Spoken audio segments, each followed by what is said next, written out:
In today's tutorial, I'm going to show you how to change your PIN on your Chromebook.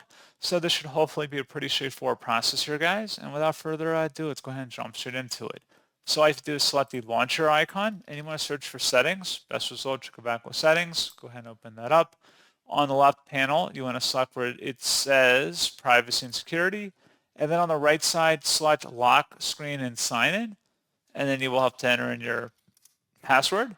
And underneath sign in option, so if you want to change your PIN, just select change PIN. Type in the PIN you want to use.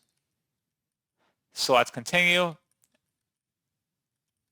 And then select confirm. And that's all you have to do.